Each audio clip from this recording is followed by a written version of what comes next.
الحمد لله الحمد لله وكفى وسلام على عباده الذين اصطفى أما بعد فأعوذ بالله من الشيطان الرجيم بسم الله الرحمن الرحيم وإن منهم لفريقا يلوون ألسنتهم بالكتاب لتحسبوه من الكتاب وما هو من الكتاب ويقولون هو من عند الله وما هو من عند الله ويقولون على الله الكذب وهم يعلمون ما كان لبشر أن يؤتيه الله الكتاب والحكم والنبوة ثم يقول للناس كونوا عبادا لي من دون الله ولكن كونوا ربانيين بما كنتم تعلمون الكتاب وبما كنتم تدرسون صدق الله مولانا العظيم الحمد لله الحمد لله الحمد لله সূরা আলে ইমরানের ৭৮ এবং ৭৯ এই দুই আয়াত আপনাদের সামনে তেলাওয়াত করেছি। এই দুই আয়াত মূলত সাধারণ মানুষ যারা বসা আছে তাদের যতটুকু জানার বিষয়, আমল করার বিষয়, তার চাইতে বেশি এই দুই আয়াত ওলামায়ে কেরামদের জন্য। ওলামায়ে কেরামগণ যেমন অনেক ফজিলত, অনেক মর্যাদার অধিকারী, শুধু মর্যাদার অধিকারী না, বরং সাথে সাথে তাদের কিছু দায়িত্বও আছে। বরঞ্চ আরও আগে বেড়ে যদি বলা হয় তাহলে বলতে হবে যারা দায়িত্ব ঠিকমতো পালন করে তারাই মূলত মর্যাদার অধিকারী।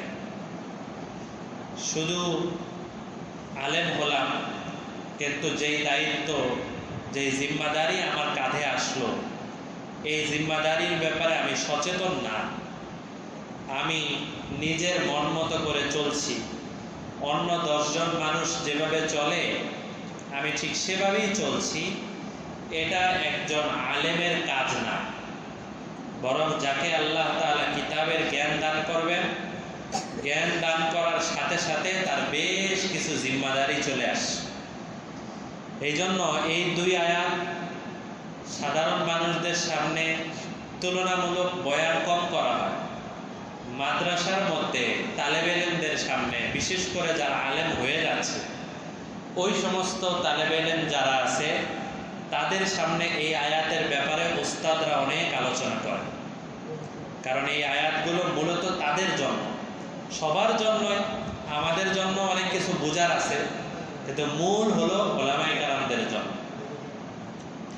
প্রথম আয়াত আল্লাহ তাআলা ইহুদিদের ব্যাপারে বলেছেন, আর দ্বিতীয় আয়াত নাসারাদের ব্যাপারে বলেছেন। আপনাদেরকে আগেও বলেছিলাম যে ইহুদি আর নাসারাদের গল্প করার দ্বারা উদ্দেশ্য কিছু গল্প করা না, বরং প্রতিটা ঘটনা বলে আল্লাহ তাআলা আমাদেরকে শিক্ষা দেওয়া উদ্দেশ্য। নয়তো শুধু ঘটনা বলার ফায়দা কি? কিছু আলাপ আলোচনা হলো, তো কোরআন মাজিদ কি অনর্থক গল্প করার জন্য? কোরআনের একটা শব্দও অনর্থক না, একটা হরফও অনর্থক না। কোনো না কোনো কারণ আছে, হিকমত আছে, অবশ্যই এর ভিতরে কোনো রহস্য আছে। আলিফ লাম মিম, এরপরে ত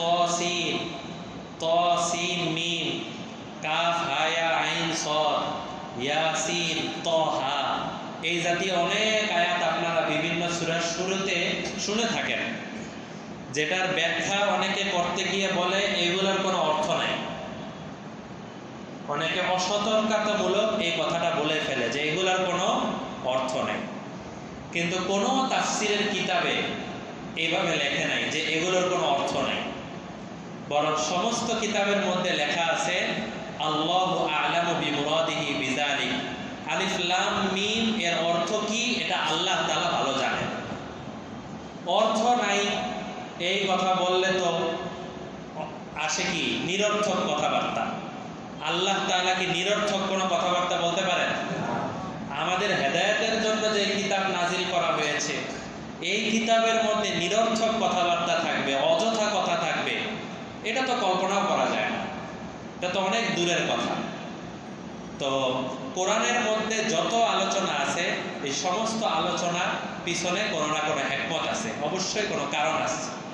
তো ইহুদিদের ব্যাপারে যে আয়াত আল্লাহ তাআলা বলেন, প্রথম যেটা পড়লাম, এখানে আল্লাহ তাআলা ইহুদিদের ব্যাপারে আলোচনা করেছেন আমাদেরকে শিক্ষা দেওয়ার জন্য, বিশেষ করে আমাদের মধ্যে উলামায়ে কেরামদেরকে শিক্ষা দেওয়ার জন্য।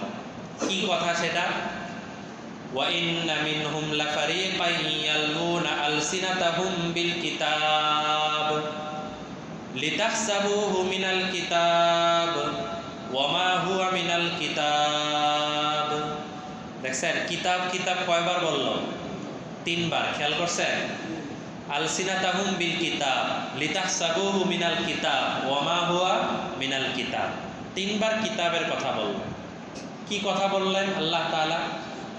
আল্লাহ বলেন, পৃথিবীতে এমন কিছু মানুষ আছে যাদেরকে মূলত আমি কিতাবের জ্ঞান দান করেছি। এখানে কিতাব বলতে ইহুদিদের ব্যাপারে যেহেতু এই আয়াত, তাহলে কিতাব বলতে কোন কিতাব উদ্দেশ্য হবে? তাওরাত। মাশাআল্লাহ, অনেকে বলতে পারতেছেন।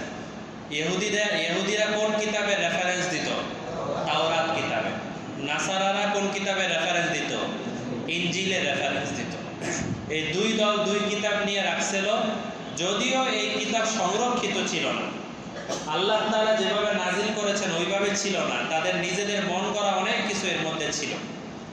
তো এখানে আল্লাহ তাআলা বলছেন যে ওয়াইন্না মিনহুম লাফারিকান, ফারিকান মানে একটা দল, সমাজে একটা দল আছে, মদিনায় একটা দল আছে, ইয়ালহুনা আলসিনাতাহুম বিল কিতাব, যারা তাদের জবান দিয়ে, তাদের জিহ্বা দিয়ে, তাদের মুখ দিয়ে তারা কিতাবের ধাঁচে বিভিন্ন ধরনের কথা বলে।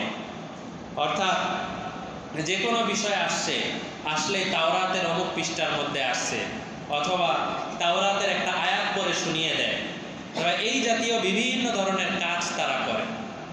আল্লাহ বলেন লিতাহসাবুহু মিনাল কিতাব, কথায় কথায় এত কিতাবের কথা এরা কেন বলে? মানুষ যেন বুঝতে পারে এই লোকটা অনেক বড় আলেম, এই লোকটা অনেক বড় আলেম। আল্লাহ তাআলা বলেন ওয়ামা হুয়া মিনাল কিতাব, অথচ এই লোকগুলো তাওরাতের রেফারেন্স দিয়ে পৃষ্ঠা নাম্বার বলে যত ধরনের কথা বলতেছে, আসলে এগুলো একটাও আমার কোনো কথা না, বানানো কথা, কিছু বানানো কথাবার্তা না, নিজেদের মন গড়া কিছু কথাবার্তা, নিজেদের বানানো কিছু আয়াত আরবিতে বলে দিচ্ছে, অথবা তাওরাতের ভাষা ছিল তো সুরিয়ানি ভাষা, তো এই সুরিয়ানি ভাষায় বলে দিচ্ছে, আর মানুষ মনে করতেছে এটা তো তাওরাতের কথা। এই কথা মনে করে তারা ওইটার উপর আমল করা শুরু করে দিচ্ছে। আসলে এগুলা কোনো তাওরাতের কথা না, কিছুই না, মূলত তাদের নিজেদের কথা। কখনো কখনো এমন হয় দুই পক্ষের মধ্যে বিবাদ মিটানোর জন্য, দুই পক্ষের মধ্যে কোনো ঝগড়া মিটানোর জন্য এই আলেমের কাছে আসছে, এক পক্ষ এই আলেমকে একটু বিশেষভাবে আলাদা তাকে টাকা পয়সা দিছে অথবা কোনো ঘুষ দিছে, সে ঘুষ গ্রহণ করে তাওরাতের আয়াত বানিয়ে বানিয়ে বানিয়ে বানিয়ে এরপরে মানুষের সামনে প্রচার করতেছে। এটা হলো তার একটা কাজ। ওয়ায়াকুলুনা হুয়া মিন ইনদিল্লাহ, এবং এই লোকেরা এরা কথায় কথায় বলে হুয়া মিন ইনদিল্লাহ, আমি যে কথাটা বলতেছি এই কথাটা তো আল্লাহর পক্ষ থেকে আসছে। আল্লাহ নিজে বলতেছেন ওয়ামা হুয়া মিন ইনদিল্লাহ, অথচ এই জাতীয় কোনো কথা তাওরাতের মধ্যে আমি বলিই নাই। তার মানে নিজের বানানো কথা, নিজের বানানো স্বার্থ, এগুলোকে তাওরাতের নামে চালিয়ে দেওয়া, এটা হলো ইহুদি নাসারাদের স্বভাব। ঠিক এই জমানার মধ্যেও নিজে কিছু মতামত, নিজে কিছু মতাদর্শ, নিজের কিছু কাজ একত্রিত করে এরপরে ওই মন মতো কোরআনের আয়াত বের করে লাগানো, অথবা কোরআনের আয়াতও না, এটাও হলো বর্তমান জমানায় ভণ্ডদের স্বভাব। আগে ছিল ইহুদিদের স্বভাব, এই জমানায় কিসের স্বভাব? ভণ্ডদের স্বভাব।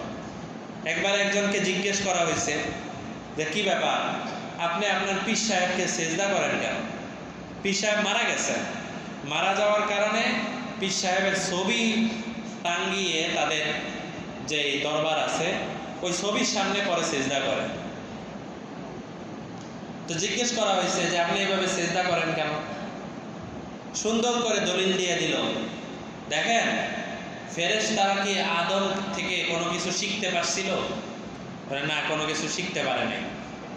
কোনো কিছু শিখতে পারে নাই, কিছু না। তারপরেও আল্লাহ তাআলা আদমেরকে সেজদা করতে বলছে ফেরেশতাদেরকে। আর আমাদের যিনি মুর্শিদ কেবলা, ওনার কাছ থেকে তো আমরা অনেক কিছু শিখতে পারি। তো ফেরেশতারা আদমকে সেজদা করতে পারলে আমরা কেন সেজদা করতে পারবো না? বুঝে আসছে? কিভাবে দলিল দেওয়া? ডাইরেক্ট কোরআন দিয়ে প্রমাণ না, কোরআন দিয়ে প্রমাণ দিল, কিন্তু একদম কোরআনের রেফারেন্স দিব, নাম্বার বলবো, সব কিছু কত পৃষ্ঠার মধ্যে আছে। এইভাবে মানুষদেরকে গোমরা করে। এরকম দরবার আমাদের বাংলাদেশে বহু আছে, একটা দুইটা না, বহু আছে। আমি যে দরবারের কথা বললাম এটা হলো দেওয়ানবাগের পীর সাহেবের দরবার। দেওয়ানবাগের পীর সাহেবের সামনে এরকম দরবারের মধ্যে সায়দাবাদে বড় ছবি ঝুলিয়ে এরপরে সেজদা করা হয়। সাংবাদিকরা প্রশ্ন করছে, এই জবাব দিচ্ছে। আজীব লাগে যে কোরআনের আয়াত, আমি একটা মাইন্ড সেট, আমার নিজের মাথার মধ্যে একটা রুচি আছে, সেই রুচিটা আমি ফিট করলাম। এবার রুচি অনুযায়ী কোরআনের কি আয়াত পাওয়া যায়, হাদিসের কি আয়াত পাওয়া যায়, তাহলে কি এটা কি কোরআন অনুযায়ী জীবন নাকি মন চাহি জীবন? মন চাহি জীবনকে আমি কোরআন দ্বারা ঢাল হিসেবে ব্যবহার করতেছি। অথচ উচিত ছিল কোনো পীর না, কোনো দরবার না, কিছু না, সব কিছুর চশমা খুলে দিয়ে আমি একদম খালেজভাবে কোরআন পড়ি, কোরআনের তাফসির পড়ি, কোরআন যারা জানে, তাফসির যারা জানে সঠিকভাবে তাদের কাছ থেকে শুনি, তাফসির জানি, শুনি, বুঝি, এরপরে সিদ্ধান্ত নেই কোনটা সঠিক কোনটা বেঠিক। আগের থেকেই আমি সঠিক আর বেঠিক নির্ধারণ করে রাখছি, এরপর আমি ওই অনুযায়ী শুধু যেতে থাকলাম, বলতে থাকলাম, এটা ঠিক না। তো এই যে দেখেন, এই ইহুদি নাসারাদের এটা একটা বড় স্বভাব যে এরা যে কোনো বিষয়ের মধ্যে কোরআন হাদিসের কথা, তাওরাতের কথা এরা বলতে থাকে, অথচ এগুলো কোনো কিছুই তাওরাতের মধ্যে নাই। আল্লাহ লাস্ট বলেন, ওয়ায়াকুলুনা আলাল্লাহিল কাযিবা ওয়া হুম ইয়ালামুন। হে আমার বান্দারা, এই ইহুদিরা আমার নামে অনেক মিথ্যা কথা বলে। মানে আল্লাহ এটা বলেছেন আসলে, অথচ আল্লাহ তাআলা এটা বলেন নাই। তাহলে আল্লাহর নামে মিথ্যা কথা বলা হলো না? ওয়ায়াকুলুনা আলাল্লাহ কাযিব, কাযিব মানে মিথ্যা কথা। আল্লাহর নামে এরা মিথ্যা কথা বলে, ওয়া হুম ইয়ালামুন। আল্লাহ বলতেছেন মিথ্যা তো বলেই, একটা হলো জানা নাই, বললাম কোরআনে আছে, এই কথা বলে দিলাম, অথচ কোরআনে নাই, এবং কোরআনে যে নাই এটা আমার জানা নাই। না জেনে বলাটা তো খারাপ, তারপরেও না জানার কারণে জাহেল মূর্খ মানুষ বলে ফেলছে, এটা একটা বিষয়। আল্লাহ বলেন ওয়া হুম ইয়ালামুন, এরা আরো জানে যে এরকম কোনো কথা তাওরাতের মধ্যে নাই, তারপরেও জেনে শুনে এই জাতীয় কাজ করে। তো বোঝা যায়, এই আয়াত দ্বারা বোঝা যায় পৃথিবীতে একেবারে কিয়ামত পর্যন্ত কিতাবওয়ালা, কিতাবের জ্ঞানওয়ালা বহু মানুষ আসবে, কিন্তু কিতাবের জ্ঞান থাকলেই সে হক হওয়া জরুরি না। কিতাবের জ্ঞান থাকার পরেও দুনিয়াবি বিভিন্ন ধরনের লোভ লালসার মধ্যে পড়ে সে বাতিল হয়ে যেতে পারে, এটা থাকতেই পারে। প্রত্যেক জমানায়, প্রত্যেক দরবারে, বাদশাদের কাছে, সরকারের কাছে ধারে এমন কিছু মৌলভী সাহেব সবসময় ছিল, থাকে, যারা কাজ হলো যে আমার নেতা যা করতেছে ওইটা যতই কোরআন হাদিসের বাইরে হোক সেটা প্রমাণ করতে হবে যে এটাই হলো ইসলামের কাজ। আজকে জুমার সময় যে আপনাদেরকে বললাম আকবরের দিনে ইলাহি, এই দিনে ইলাহির কাজও ছিল কিন্তু এরকম, এগুলোর ইতিহাস অনেক লম্বা। দিনে ইলাহি একদিনে হয় নাই, ধাপে ধাপে ধাপে ধাপে ধাপে ধাপে আবুল ফজল আর আবুল আব্বাস, এই দুইজন আলেমকে ওই জমানার হিসাবে, বর্তমান জমানার হিসাবে লক্ষ কোটি টাকা দিয়ে তাদেরকে বেতন দিয়ে রাখা হয়েছে, এবং বাদশার কাছাকাছি একজন বড় আলেম, এত বড় আলেম এরা বলছে যে আমি এমন কিতাব লিখবো যে কিতাবের মধ্যে প্রতি শব্দের মধ্যে সিন থাকবো, প্রতি শব্দের মধ্যে সিন থাকবে। এই সিনওয়ালা কিতাব আমি লিখবো, কিন্তু কোনো ভুল থাকবে না। আমরা বাংলায় যদি বলি আমি এখন যত কথা বলবো প্রতি শব্দের মধ্যে ক থাকবে, তাহলে এটা কতক্ষণ আমি কথা বলতে পারবো? 1 মিনিটও কথা বলতে পারবো? দেখা যাবে এক এক শব্দের মধ্যে বলতে পারবো, আমি বলতেছি বলতে পারবো, এটার মধ্যে ক আছে, ক নাই। উনি বলেন যে আমি ভাষার ব্যাপারে এত জ্ঞানী যে আমি অনেক কথা বলতে থাকবো, বড় বড় কিতাব লিখবো, প্রতিটা শব্দের মধ্যে সিন থাকবে, কিন্তু কেউ কোনো ভুল ধরতে পারবে না। এরকম জ্ঞানী মানুষ আবুল ফজল আবুল আব্বাস, এদের দ্বারা দ্বীনে ইলাহি প্রতিষ্ঠা হলো। এবং আসলে দ্বীনে ইলাহির দ্বারা তারা চাইছিল চারো ধর্ম যা আছে, যত ধর্ম আছে সমস্ত ধর্মরে এক করে নতুন একটা ধর্ম করা। ফলাফল হয়েছে আগে ধর্ম ছিল 4টা, এখন দ্বীনে ইলাহি হয়ে 5টা ধর্ম হয়েছে। ধর্ম আরেকটা বাড়ছে, এছাড়া আর কিছু হয় নাই। তো ঠিক তেমনিভাবে এই সময়েও এরকম মানুষরা আছে যারা কখনো জেনে কখনো না জেনে, কখনো বুঝে কখনো না বুঝে, ইচ্ছা করে। অনেক মানুষ তো এমন আছে যারা গর্ব করে বলে, আমাদের সমাজেও আছে যারা গর্ব করে বলে আল্লাহর রহমতে কোনো মাদ্রাসায় আমি পড়ি নাই, কোনো আলেমের কাছে যাই নাই, বাসায় বসে বসে কোরআনের উপর এমন স্টাডি করছি যে আমার যে কোনো বিষয় জিজ্ঞেস করবেন আমি বলতে পারবো। এরকম অনেক মানুষ আছে না? কিন্তু বলবে, তারা এই কথা বলবে, কিন্তু তাদের 24 ঘন্টার আমলগুলো একটু খেয়াল করবেন, দেখবেন সুন্নত মোতাবেক না। আর যদি প্রশ্ন করেন কি ব্যাপার, আপনি এই ধরনের কাজ করলেন, এটা করলেন, ওইটা করলেন, তখন তারা জবাব দিয়ে, এটা কি কোরআনের মধ্যে নিষেধ আছে? এটা কি হাদিসের মধ্যে নিষেধ আছে? এরকম একবার আমার সামনে এরকম হয়েছে, সরাসরি ডাইরেক্ট বলতেছে আপনি এই পোশাক পরছেন কি জন্য? বলতেছে এটা কি নিষেধ আছে? মানে তার কথা হলো স্পষ্টভাবে কোরআনের আয়াত দেখাতে হবে শার্ট পরা হারাম, জিন্সের প্যান্ট পরা হারাম, এইভাবে কোরআনের আয়াত বের করতে হবে। এইভাবে বের করার আগ পর্যন্ত আমি মানব না। এটা হলো কথা। তো কোরআন কি এভাবে নাজিল হয়েছে যে একেবারে শার্ট গেঞ্জি এরপরে জিন্সের প্যান্ট এই সেই সবগুলো বলে বলে এরপরে কোরআনের আয়াত বলবে? এটা সম্ভব? মানুষ অনেক সময় এইভাবে গোমরা হয়ে যায়। গোমরা হয়ে তারা মনে করে যে মূল গাছের গোড়ার শিকড়ের সাথে আমার সম্পর্ক রাখার দরকার নেই। আর যেই গাছ এটা মনে করে যে আমার শিকড়ের কোনো প্রয়োজন নাই, ওই গাছ বেশি দিন বড় হইতে পারে না, একটু পরে ঝরে যায়। এটা নিয়ম। তো আল্লাহ তাআলা এই জায়গায় এই বিষয়টা বললেন যে বহু মানুষ, বহু ওলামা আছে, আলেম আছে, যারা আরবিতে একটা কথা বলে বা সুরিয়ানি ভাষায় একটা কথা বলে বুঝাইতে চায় এটা আল্লাহর কথা, আসলে এটা মূলত আল্লাহর কথা না। এটা হলো একটা বিষয়, এই আয়াতের একটা তাফসীর। এই আয়াতের আরেকটা ব্যাখ্যা এটাও, সেটা হলো আমাদের আলেমদের হিসাবে দায়িত্ব, আলেমদের জন্য এটা দায়িত্ব। আলেম ওলামারা যখন বয়ানে যাবেন, যখন মানুষের সামনে বয়ান করবেন, যখন কথা বলবেন, তখন বাস্তবেই একটু তাহকিক করে কথা বলতে হবে যে এই কথাটা কি নবীজি হাদিসের মধ্যে আসলেও বলছে কিনা। হ্যাঁ, আলহামদুলিল্লাহ আমি বুখারী পড়েছি, আলেম হিসাবে আমি বুখারী পড়েছি, মুসলিম পড়েছি, তিরমিজি পড়েছি, তারপরেও যেই দিন আমি জুমার বয়ানে আসতেছি, তাফসিরে আসতেছি, নবীজির এই হাদিসটা আসলেও আছে কিনা বা কোন কিতাবের মধ্যে আছে একটু দেখে, একটু তাফসিরের জন্য একটু দেখে, একটু ব্যাখ্যা কিতাবগুলো একটু দেখে নিশ্চিত হয়ে এরপরে বয়ান করা। কারণ অনেক সময় এমন অনেক কথা আছে যেগুলো লোক মুখে প্রসিদ্ধ, যেটা নবীজির হাদিস, আসলে এটা নবীজি কোথাও বলেন নাই। তাহকিক করে কথা বলা এটাও একজন আলেমের দায়িত্ব, জিম্মাদারি। আমাদের ওস্তাদরা এই বিষয়টা আমাদের উপরে যে কত গুরুত্ব দিতেন ছাত্র জমানায়, যে এত বয়ান করতেন, এত গুরুত্ব দিতেন যে সাধারণ মানুষের সামনে যখন কথা বলতে যেতে হবে, প্রত্যেকটা কথা বলার আগে যে এই কথাটা কতটুকু সঠিক, কথাটা ঠিক হচ্ছে কিনা। আজকেও আপনাদের সামনে 2 আয়াতের তাফসির নিয়ে আমি বসছি, আমি আপনাদের সামনে বলতেছি এই 2 আয়াতের তাফসির আজকে জুমার পর থেকে নিয়ে মাগরিব পর্যন্ত 5টা তাফসিরের কিতাব আমি দেখছি। 5টা তাফসিরের কিতাব দেখে এরপরে তাফসির করার জন্য বসছি। কেন? এই আয়াতের তাফসির কি আমার জানা নাই? জানা আছে। তারপরও প্রতি শুক্রবারে আলাদাভাবে তাফসির দেখি, বুধবারে মাঝে মধ্যে তাফসির, বৃহস্পতিবারে তাফসির দেখি।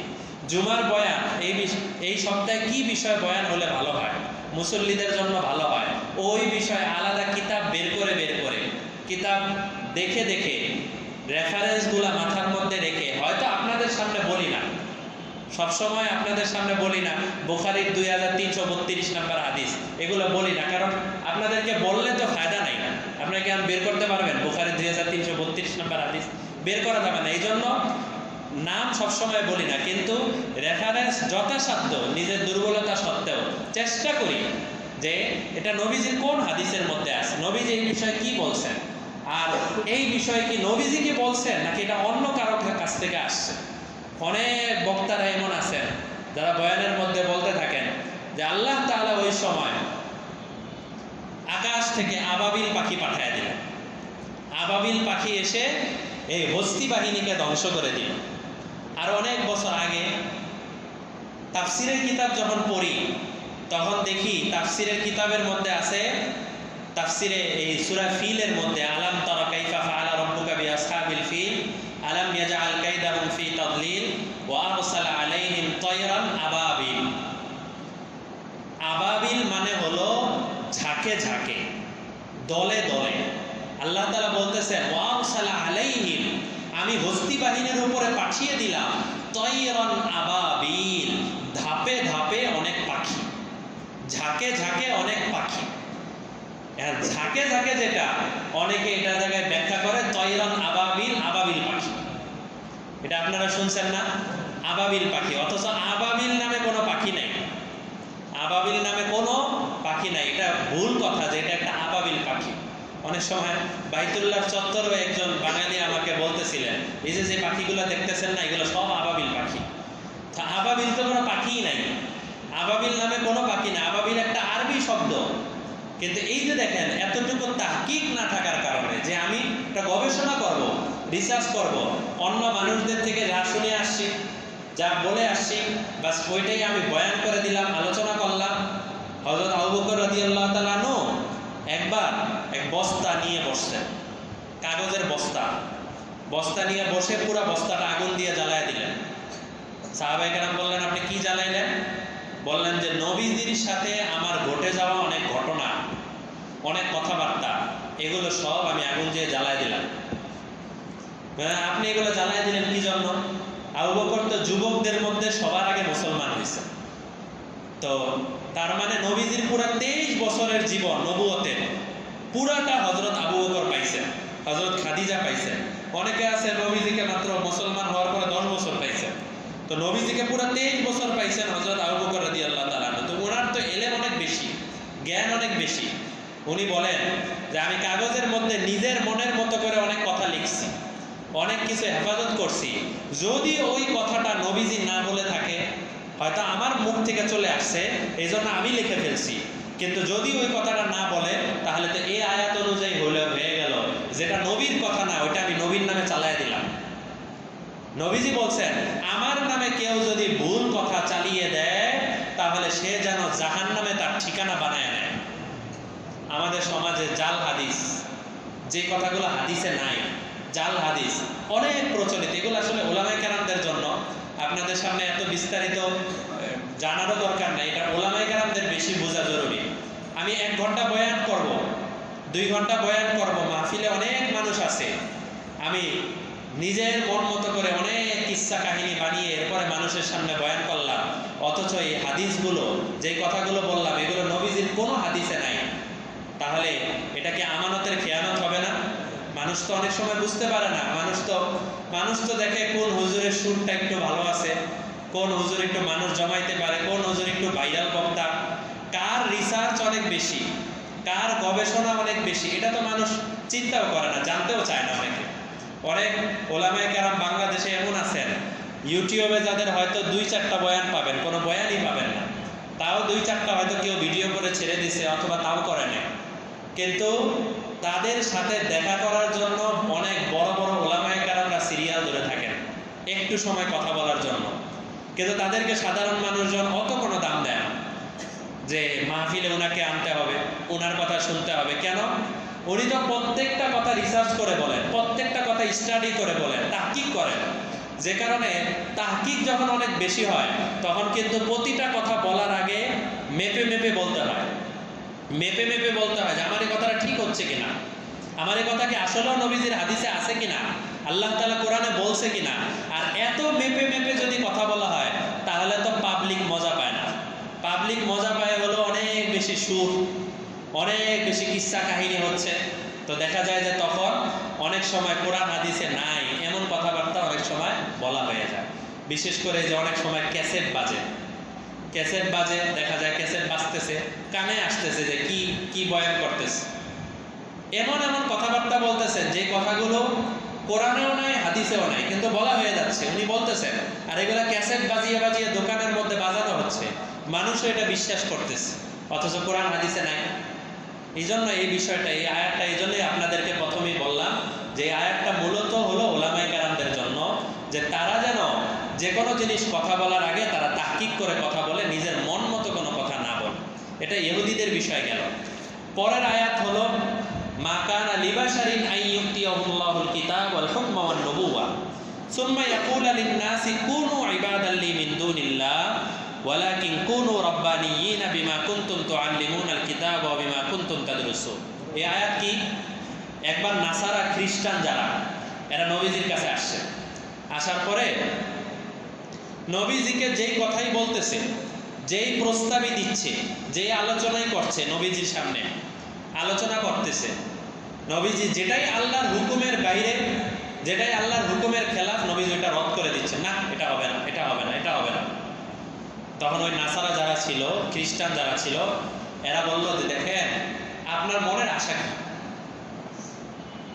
আমরা যেভাবে, আমাদের পূর্বপুরুষরা যেভাবে হযরত ঈসা আলাইহিস সালামকে সিজদা করত, ঈসা আলাইহিস সালামকে আল্লাহ মানত, খোদা মানত, আপনি যদি চান যে আপনাকেও আমরা ওইভাবে খোদা বানিয়ে এরপরে সিজদা করি, তাহলে আমরা আপনাকে খোদা বানাতে রাজি আছি।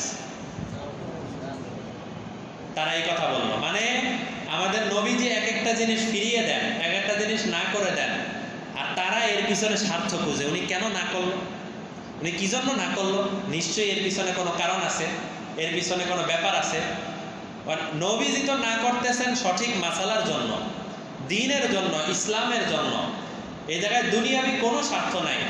কিন্তু যারা বিশেষ করে বিভিন্ন ধরনের ব্যবসায়ী, বিভিন্ন ধরনের পলিসির সাথে জড়িত, তারা যে কোনো মানুষ যে কাজটা করতেছে এই কাজের পিছনে কি কারণ হতে পারে একটা কারণ বের করে ফেলে, দুনিয়াবি কোনো স্বার্থ, দুনিয়াবি কোনো বিষয়, অথচ এর পিছনে তো দুনিয়াবি কিছু নাই। তো তারা নবীজিকে এই কথা বলল যে আপনি যদি চান যে আপনাকে খোদা বানিয়ে আপনাকে আমরা সিজদা করব, তাহলে আমরা সেই সিজদা করতেও রাজি আছি। আল্লাহ তাআলা এখানে এই আয়াত নাজিল করে বলেন মা কানা লিবাশারিন আন ইউতিয়াহুল্লাহুল কিতাব ওয়াল হুকমা ওয়ান নবুওয়া, আমি যাকে নবুয়ত দান করি, আমি যাকে জ্ঞান দান করি, সে হলো আমার একজন বান্দা। তোমরা সবাই যেমন আমার বান্দা, ওই নবীও কি আমার বান্দা। তবে নবী আমার বান্দা হওয়ার সাথে সাথে আমার একজন প্রতিনিধি। আল্লাহ তাআলা তো নিজে জমিনে এসে আমাদের সামনে সব বিধান বলবেন না, ওনার পক্ষ থেকে একজন প্রতিনিধি, প্রতিনিধি যে হবে সে কি যার পক্ষ থেকে প্রতিনিধি তার খেলাফ, তার হুকুমের খেলাফ কাজ করতে পারে? কাজ করতে পারে না। এই জন্য আল্লাহ তাআলা যত নবী পাঠিয়েছিলেন সমস্ত নবীদেরকে আল্লাহ তাআলা নিষ্পাপ বানিয়ে পাঠিয়েছেন এবং মৃত্যু পর্যন্ত তারা নিষ্পাপ ছিলেন। যদি নবীদের ব্যাপারে এই কথা কেউ বলে যে নবীরা যেহেতু মানুষ ছিলেন তাদেরও বিভিন্ন পাপ করছে, তাহলে যাকে প্রতিনিধি বানিয়ে পাঠিয়েছেন তিনি তার খেলাফ কাজ করেন, কয়েকদিন পরে তো বলবো তিনি যে কোরআন দিছিলেন এই কোরআনটা পাপের কাজ ছিল, নামাজ দিছিলেন নামাজটা পাপের কাজ ছিল, এরকম কথাবার্তা বলার সুযোগ হবে না। আমি যাকে প্রতিনিধি বানাবো আমি তো তাকেই প্রতিনিধি বানাবো যার ব্যাপারে আমার এতটুকু আস্থা আছে যে এই লোকটা কোনোদিন আমার সাথে খেয়ানত করবে না। তো আল্লাহ তাআলা যাকে দুনিয়াতে পাঠিয়েছেন প্রতিনিধি হিসাবে যে তুমি যাও আমার বান্দাদের কাছে দাওয়াতের কাজ করো, আমার এই বিধান প্রচার করো, এখন তিনি যদি নিজেই আল্লাহকে নাফরমানি করে, আল্লাহকে নারাজ করতে থাকে, তাহলে তাকে প্রতিনিধি বানানোর উদ্দেশ্যটা কি, ফায়দাটা কি? কোনো ফায়দা তো নাই। তো আল্লাহ তাআলা এখানে বলতেছেন যে আমি যাকে নবুয়ত দান করি, হিকমত দান করি, কিতাব দান করি, সে কোনোদিন এই কথা বলবে না সুম্মা ইয়াকুলু লিন-নাস, সে মানুষকে কোনোদিন এই কথা বলবে না কুনু ইবাদাল লি মিন দুনিল্লাহ, তোমরা আল্লাহ ছাড়া তোমরা আমারই বান্দা হয়ে যাও। এ কথা কি কোনো নবী বলতে পারেন? কোনো নবী বলতে পারেন না। বরং ওয়ালাকিন কুনু রব্বানিয়িন, নবীরা মূলত একটা কথাই বলবেন, এটা আমাদের সবার জন্য, যদিও আয়াত ওলামায়ে কেরামদের জন্য, কিন্তু এই কথাটা আমাদের সবার জন্য। কি কথা? নবীরা এসে বা যাদেরকে আল্লাহ তাআলা কিতাবের জ্ঞান দান করবেন, হিকমত দান করবেন, তারা এসে মূলত কুনু রব্বানিয়িন, তারা মূলত একটা কথাই মানুষের সামনে প্রচার করবে, তোমরা সবাই রব্বানি হয়ে যাও, তোমরা কেউ আমার বান্দা হওয়ার দরকার নাই, তোমরা সবাই আল্লাহর বান্দা হয়ে যাও। রব্বানি, আল্লাহর বান্দা হয়ে যাও, আল্লাহর গোলাম হয়ে যাও। আল্লাহর বান্দা যদি আমরা হতে পারি, তাহলে আল্লাহ তাআলা নিজেই আমাদেরকে আল্লাহর বন্ধু বানায় নেবেন। বান্দার থাকবো না, কি হয়ে যাব? বন্ধু হয়ে যাব। আর যারা বন্দেগী করতে পারে না, তারা তো বন্ধু হবে না, এক পর্যায়ে জাহান্নামের তাদের ঠিকানা হবে। তো যত নবী আছে তারা মূলত এই কথাটাই বলবেন, বিমা কুনতুম তুআল্লিমুনাল কিতাব ওয়া বিমা কুনতুম তাদরুসুন, আমি যে তোমাদের সামনে কিতাবের আলোচনা করছি, কিতাবের দর্স করছো, কিতাবের ক্লাস করছো, তাদরুসুন মানে ক্লাস করা, কোরআনের ক্লাস করছো। আমি আগেও বলছিলাম না, আমাদের এই তাফসীর হলো কোরআনের একটা ক্লাস। তো কোরআনের ক্লাস করছো, কিতাবের ক্লাস করছো, দর্স করছো, এই দর্সের মধ্যে তারা নবীরা যারা আছেন, যাদেরকে কিতাবের জ্ঞান দেওয়া হয়েছে, তারা একটা কথাই বলবেন যে তোমরা কেউ আমার দিকে আসার দরকার নাই, তোমরা সবাই আল্লাহওয়ালা হয়ে যাও, নেককার হয়ে যাও। সুতরাং কেউ যদি এই কথা প্রচার না করে, আল্লাহ তাআলার ইবাদতের কথা প্রচার না করে, বরং নিজের মন মতো কিছু মতবাদ প্রচার করে, তাহলে সে কিতাবের আলেম হতে পারে না। তো এটাও ওলামায়ে কেরামদের জন্য একটা আয়াত, যে ওলামায়ে কেরামদেরকে একটা দিক নির্দেশনা দেওয়া হচ্ছে এই আয়াতের মধ্যে। ওলামায়ে কেরাম যখনই কোনো কাজে যাবে, যখনই মানুষদের কাছে দ্বীনের দাওয়াত দিবে, তখন মাথার মধ্যে যদি এই থাকে যে আমার কিছু ভক্তবৃন্দ বাড়বে, আমার কিছু মুরিদ বাড়বে, অথবা আমার দল ভারী হবে, এটা যদি কোনো আলেমের মাথায় থাকে, হয়তো এটা বলবে না যে আমার গোলাম হবে, এটা বলবে না, কিন্তু ওইটা যদি চায় যে আমার কিছু ভক্ত বাড়বে, আমার ব্যবসায়িক কিছু লাভ হবে, আমার টাকা পয়সার কিছু ফায়দা হবে, এই জাতীয় কথাবার্তা যদি কোনো আলেমের মুখে থাকে, তাহলে সে আসলে আলেম না, আলেমের পোশাক পরছে, কিন্তু আলেম না। আলেম যে হবে, সে থাকবে এগুলো থেকে সম্পূর্ণ কতল আলায়, সম্পূর্ণ আলাদা, সম্পূর্ণ ভিন্ন, একেবারেই ভিন্ন। মানুষদের সামনে যত ধরনের সম্পর্ক হবে, সব সম্পর্ক হবে আল্লাহর জন্য, দ্বীনের জন্য, দ্বীনের সব কিছু তার মধ্যে থাকবে। দুনিয়াবি কোনো কাজে যদি জড়াতে হয়, সেটা ভিন্ন বিষয়, জায়েজ অনুযায়ী জড়াতে পারে, কিন্তু মাকসাদি এটা থাকে, তার বয়ানটাকেই মাকসাদ বানাইছে যে কিভাবে দল ভারী করা যায়, তার নামাজ পড়ানোটাকেই মাকসাদ বানাইছে কিভাবে দল ভারী করানো যায়। এটা যদি কোনো আলেমের মাকসাদ হয়, তাহলে সে এখনো হক্কানি আলেম হতে পারে না। এবার দুই আয়াত মিলিয়ে দেখেন, যে তাফসীর করা হলো, দুই আয়াত মিলিয়ে দেখেন যে ওলামায়ে কেরামের মধ্যে এরকম ইখলাসওয়ালা ওলামায়ে কেরামের সংখ্যা কিন্তু আজকে অনেক কমে গেছে। একটা সময় ছিল যে ইখলাসওয়ালা ওলামায়ে কেরাম, যারা আল্লাহর দিকে ডাকবে, নিজের দিকে ডাকবে না, এমন ওলামায়ে কেরাম অনেক থাকতেন, বুজুর্গ। এখন দেখা যায় অনেক সময় অনেক ধরনের মানুষ, বিশেষ করে মিডিয়া ইত্যাদির আসার কারণে, যে কি পরিমাণ ভিডিও করে, যে ভিডিওটা আমি ছাড়তেছি, এই ছাড়ার পিছনে দ্বীনের প্রচার কতটুকু মাকসাদ, আর আমি নিজের প্রচার কতটুকু মাকসাদ, এটা চিন্তা করা দরকার। আমি নিজের প্রচার মাকসাদ হয়ে যাচ্ছে কিনা, যে আমার ওয়াজটা মানুষ শুনে, মানুষ আমারে অনেক ভাইরাল বানাবে, আমাকে অনেক প্রশংসা করবে, আমার পিছনে ঘুরবে, এরকম যদি কোনো আলেমের মাকসাদ হয়, তাহলে তো বড় নাখান্দা।